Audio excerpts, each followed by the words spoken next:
L'éducation est la base de tout développement dans un pays.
C'est dans ce cadre qu'on a réuni l'ensemble des parties prenantes pour qu'on réfléchisse sur les stratégies qui doivent conduire les collectivités locales principalement à intégrer donc les alternatives éducatives qui visent les couches de population qui ne bénéficient pas de l'éducation formelle. Mais le constat a été que le document de politique sur les alternatives éducatives n'est ni connu ni approprié par les acteurs qui doivent réellement l'opérationnaliser sur le terrain. Donc le premier travail a été donc de partager ce document pour que les acteurs se l'approprient. Le deuxième travail a été aussi de partager un autre document qui est le guide, qui est un guide qui vise à faciliter donc l'utilisation des forages, des latrines et des ouvrages d'assainissement dans le cadre des programmes d'alphabétisation. Donc le troisième temps est consacré donc à la définition des stratégies spécifiques pour que les collectivités locales puissent intégrer donc les alternatives éducatives dans leur plan de développement local.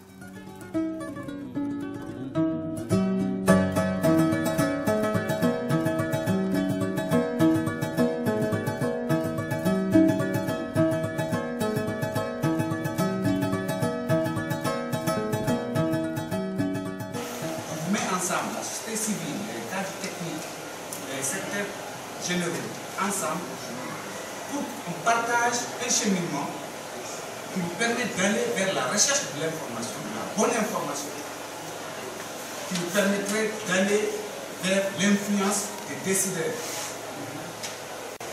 Il y a d'abord le diagnostic socio-économique local qui constitue en fait la porte d'entrée.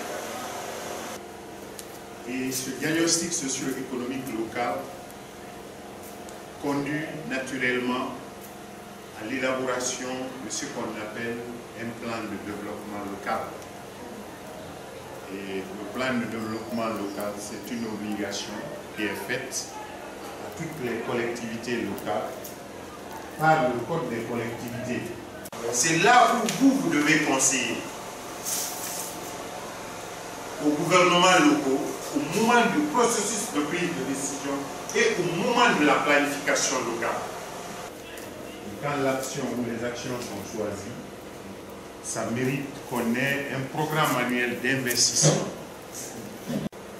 Le programme annuel d'investissement, c'est un extrait, comme son nom l'indique, c'est un extrait. Et quand les ressources sont à la disposition des collectivités, bien évidemment, conformément à la convention de financement, c'est de réaliser les actions identifiées. Et là, il peut s'agir par exemple d'une infrastructure scolaire, comme c'est le cas actuellement, des écoles, mais aussi plus loin, greffer à l'école tout ce qui est lié au logement du personnel enseignant. Si c'est une infrastructure sanitaire, c'est la même chose, ou une infrastructure, en tout cas sociale, marché, maison des jeunes, école, poste et centre de santé. Mais je voudrais préciser qu'à ce niveau, nous nous conformons à la politique sectorielle par rapport à chaque domaine. Ça, c'est une obligation. Et il faut également respecter le paquet d'activités. Quand on réalise une école, on a besoin d'avoir des latrines, on a besoin que l'école soit équipée, on a besoin d'avoir une clôture grillagée pour la sécurité des enfants, un point d'eau, on a besoin d'avoir les premiers, tout ce qui est lié aux kids, mais plus loin, on a besoin d'avoir un logement, ça ne serait-ce que pour le personnel enseignant, pour garder un peu la proximité. Donc, une fois que l'infrastructure est réalisée, elle fait l'objet de réception. Il faut justifier à travers un rapport d'achèvement quelle utilisation on a fait des ressources. On partage ces informations avec vous pour vous donner davantage de moyens d'agir au compte de la collecte des pauvres. Vous n'attendez plus qu'on vous consulte. Ces activités, ils vous ont dit, diagnostiquer, c'est s'auto-évaluer. Ok? Vous ressortez vos forces, vos faiblesses, quelles sont les causes, quelles sont les conséquences, les opportunités qui s'offrent à vous et les pistes de solutions. Mais je sais, il y a une série qui relève de la préfecture de l'Énouma où on a investi 2,5 milliards pour réaliser une infrastructure sanitaire. Aujourd'hui, quand vous partez là-bas, c'est les deux. Oui. On a même prévu pour faire des interventions chirurgicales. Vous avez des problèmes d'avoir un médecin à la vie. C'est parce qu'on n'a pas respecté la carte scolaire ou la carte sanitaire. Les fonctionnaires de l'État, agents de santé, agents de l'éducation, eaux et forêts, tous sont mutés dans les collectivités pour accompagner techniquement le conseil communal. Et si vous faites très bien votre travail d'accompagnateur, les conseils communaux, cette difficulté va se dissiper. Vous êtes mieux indiqué d'aider la CR et la communauté à identifier les besoins et les préoccupations en termes d'infrastructures, en termes de manque d'enseignants, en termes de manque de latrines et tous les éléments accessoires. Oui. Vous avez des informations qui vous permettent d'aller vers les élus par rapport à ça, c'est ma partition majoritaire, sans crier ni rien. Donc si vous prenez le code de collectivité aujourd'hui qui est révisé et qui a été adopté, donne vraiment l'entière responsabilité aux nouveaux élus de faire en sorte que le développement local soit amorcé. La moitié de ces communes doivent reprendre le processus de planification. On est d'accord. C'est une occasion opportune pour vous d'être associés et de porter toutes les préoccupations relatives à l'éducation. Tout DSP qui ne verra pas maintenant ses projets dans les PDL de leur communauté là, voilà, on va vous massacrer. Parce que de fois, c'est vous qui ne partez pas aussi. Mais la nouvelle équipe là, les préoccupations sont déjà sur la table. Okay. Au nom de Dieu, la nouvelle équipe. Il y a une nouvelle démarche qui a été entreprise. Elles ont aujourd'hui la possibilité de mettre en place la fonction publique locale. Alors, ça voudrait dire quoi? Peut-être que par le passé, c'est l'État qui mettait à la disposition des collectivités des cadres. Mais aujourd'hui, ils sont amenés à rechercher des compétences et des cadres qui sont capables de les accompagner. L'occasion est propice pour nous, Guinéens, de repartir du bon pied. Ils sont neufs et on suppose qu'ils n'ont pas encore pris les mauvais plis. On suppose qu'ils viennent engagés à faire quelque chose, à faire avancer. Mais nous aussi profitons parce que si ça avance, c'est d'abord à la base. Hein? Il faudrait que nous soyons en mesure d'alerter les décideurs par rapport au respect des engagements pris, par rapport à la mise en œuvre des documents agréés.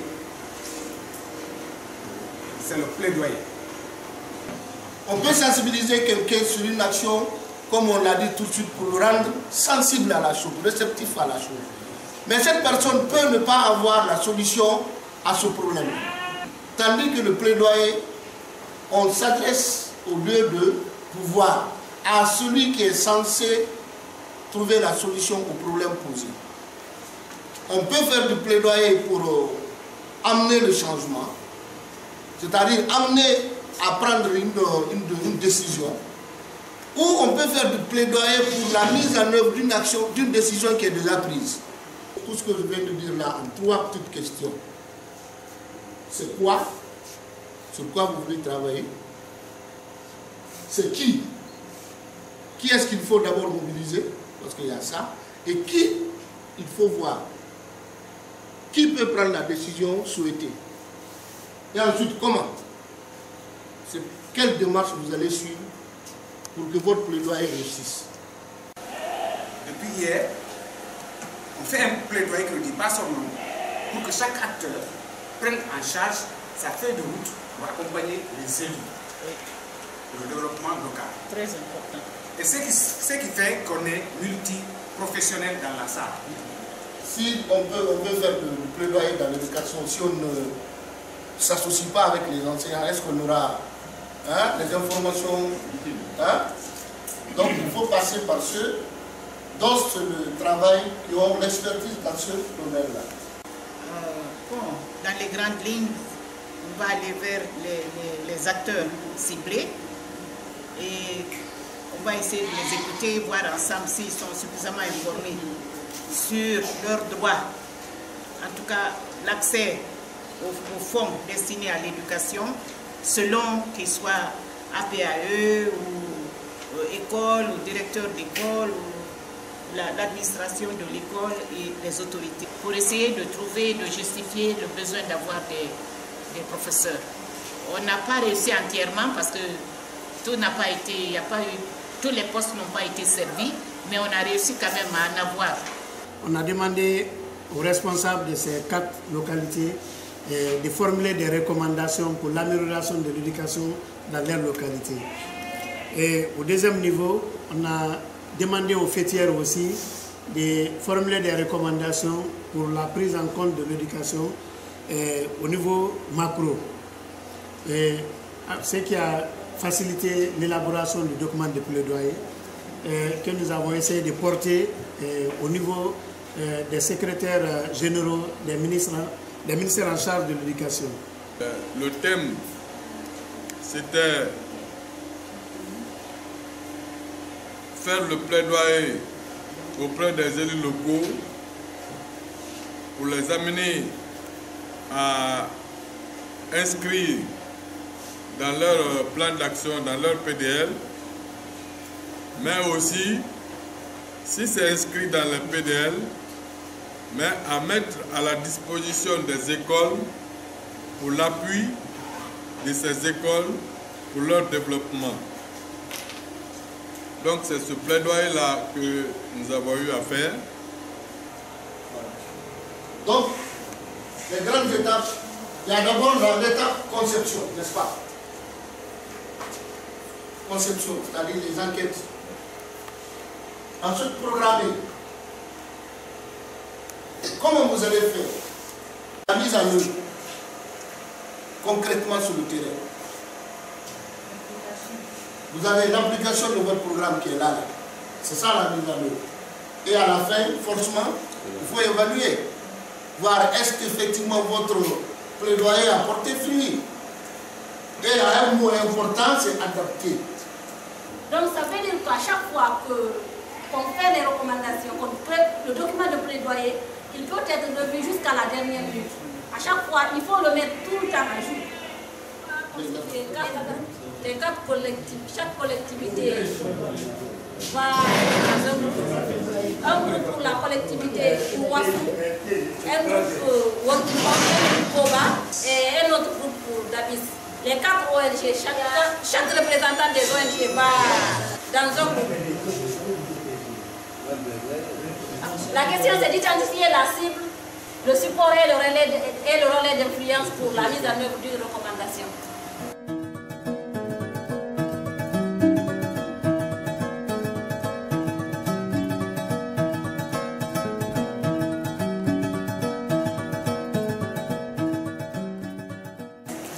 rehausser la prime de logement des enseignants, contenu, amélioration des conditions de vie.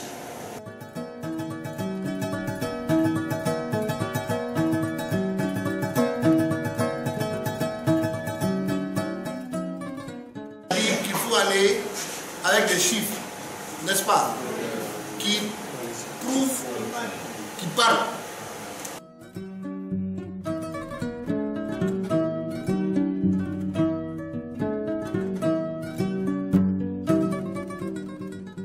Alors qu'aujourd'hui, même pour justifier un projet ou bien pour être dans ce qu'on est en train de faire, il faut du factuel. Le factuel, c'est de dire que nous avons 10 000 francs guinéens pour le logement, alors que le loyer moyen, modeste ici, c'est 40 000.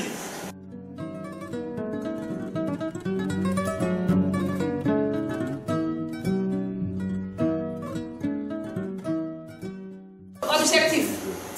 Allouer 15% du budget local à l'éducation. Contenu. Assurer la formation académique et pédagogique des enseignants, la scolarisation et le maintien des filles à l'école. Maintenant, moment ou lieu.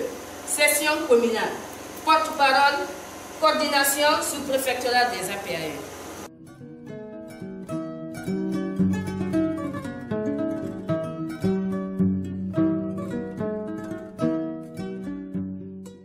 Renforcement des capacités et moyens des structures déconcentrées pour permettre d'assurer leur rôle d'appui conseil aux collectivités territoriales dans l'élaboration, l'exécution et le suivi, évaluation des plans de développement éducatif.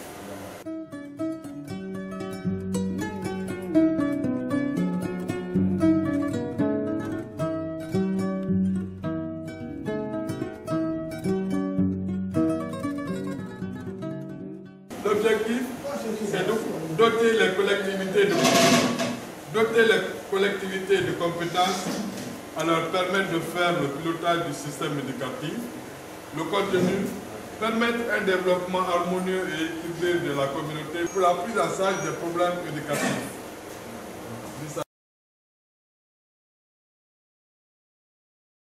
D'abord, présenter ce document au contenu national, dans le débat. Ensuite, le livret de cogestion des centres NAFA par les professionnels de l'alphabétisation.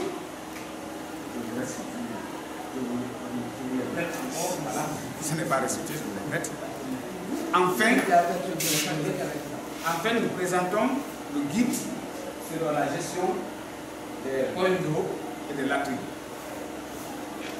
À la fin, on ira en travaux de groupe pour concocter une stratégie locale d'intégration des alternatives éducatives dans les plans de développement. Parce que Ikranko a réussi à produire des documents, a traduit même la constitution vraiment dans le caractère Ikranko et même le caractère arabe harmonisé. Donc ça c'est des avancées avec la participation des ONG dans la mise en œuvre des politiques sectorielles. Le préalable ici c'est le financement. Et si l'autorité ne se prête pas à ça, si la communauté ne se prête pas à ça, ça va être très difficile et ça va vouer à l'échec. Parce que par exemple, l'exemple que le frère a pris, l'ONCO est accentué en Haute-Guinée, l'arabe harmonisé au Fouta. Bon, et si on doit faire l'alphabétisation, on doit faire l'alphabétisation fonctionnelle dans toutes les zones. Parce que l'ONCO est développé un peu seulement à Conakry, pas même dans les préfectures environnantes. Donc, nous suggérons que s'il y a une ONG aussi forte que l'ONCO, qu'on élargisse à toutes les préfectures. Parce que moi, j'ai fait beaucoup de démarches pour qu'on ait des alphabétiseurs en co, parce que c'est proche de Conakry, à Koya et à Dubreka. Mais on n'a pas trouvé d'issue, jusqu'à maintenant là. Bon. Et puis, pour faire l'alphabétisation, comme on le dit, il faut des grands moyens. Parce qu'il faut une ressource humaine performante. Il faut des AGR autour desquels les apprenants doivent tourner. Parce que moi, je ne vais pas abandonner mon petit commerce pour venir m'alphabétiser. Ils vont dire, ah moi je vais faire quoi après? Si je viens pour les cours d'organisation aujourd'hui, je perds 2 heures. Qu'est-ce que mes enfants vont manger demain?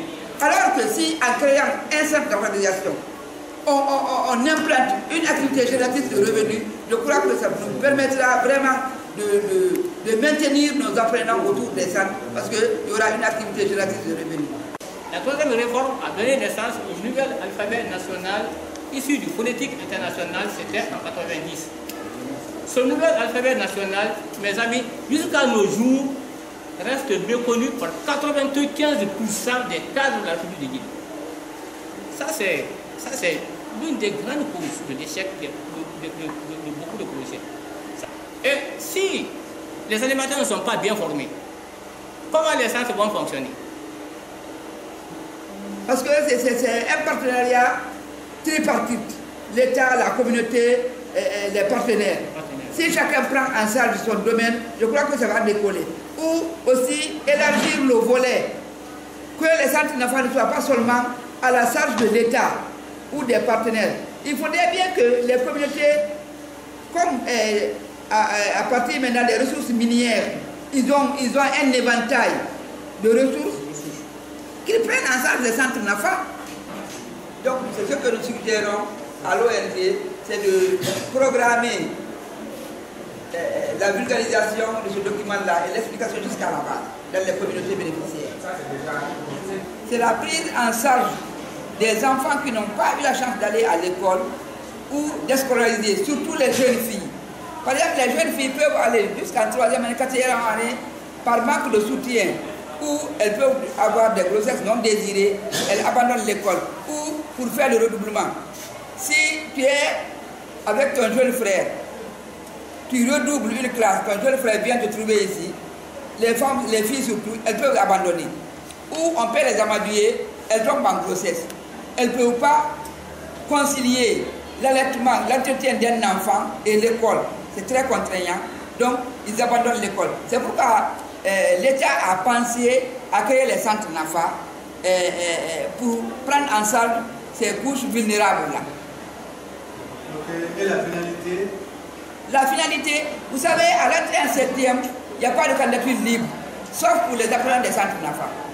Quand tu fais 3 ans dans un centre NAFA, le DPA et l'animateur principal peuvent te présenter comme candidat libre à l'entrée en 7e. C'est permis. C'est ce qu'on appelle emprunter la porcelaine.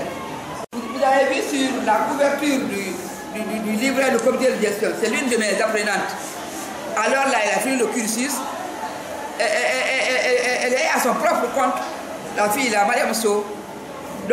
Alors, ça veut dire qu'il y a un document qui est produit par le gouvernement, mais que ce document n'est pas du tout connu par la majorité des personnes concernées par la politique nationale. Quand ça a été mis en place, c'était à la phase de projet. Mais l'après-projet n'a jamais été vraiment envisagé. Et c'est ce qui fait qu'aujourd'hui, dès que les projets finissent, vous revenez 2 ans après, vous ne trouvez absolument rien. Parce qu'on réfléchit mieux sur les projets, pour la mise en place des projets et leur mise en œuvre. Mais après le projet, qu'est-ce qu'il faut faire? Qu'est-ce qu'il faut faire? Vraiment, c'est ce qui fait problème. Donc je crois qu'à ce niveau, ça nous interpelle à imaginer, à réfléchir sur une stratégie. Qu'est-ce qu'il faut au moment où le projet est là? Et commencer à réfléchir, qu'est-ce qu'il faut faire dès que les assistances vont vraiment s'épuiser, quoi. Dans les centres alpha, c'est apprendre aux gens à lire, écrire et compter. Vous avez vu? Et dans les centres alpha, ils ne peuvent pas apprendre la personnelle. Ils ne peuvent pas quitter dans un centre alpha, aller dans le formel. Mais c'est permis pour le centre NAFA. Non seulement il y a la différence, c'est la tranche d'âge, le recrutement, l'existence des métiers dans les centres NAFA qui n'existent pas dans les centres enfants. C'est les 2 grandes différences. Parce que vous savez, le menuisier par exemple, il a des mesures. Bon, il est analphabète, il ne sait pas lire. Il a appris à la routine. Si vous lui venez en aide, il va se perfectionner. C'est ça le centre alpha aussi. Et c'est ce qu'on appelle le centre alpha fonctionnel. D'abord sur la participation, je suis très satisfait parce que le taux de participation est voisin de 100%. Mais sur ce plan-là, la formation d'aujourd'hui a été une formation très fructueuse. Et au sortir de cet atelier, vraiment nous sommes très outillés de fait que nous sommes vraiment imprégnés des techniques de la mise en œuvre du gouvernement scolaire. La deuxième chose, c'est que nous avons pu, malgré un peu les retards, dérouler le programme comme il se devait. Maintenant que nous sommes édifiés par rapport à cette formation, nous allons prendre vraiment beaucoup de dispositions pour que nos problèmes à la base soient pris dans le PDR. Et puis le troisième niveau de satisfaction, c'est les résultats auxquels nous sommes parvenus, c'est-à-dire que les objectifs et les résultats fixés ont été largement atteints.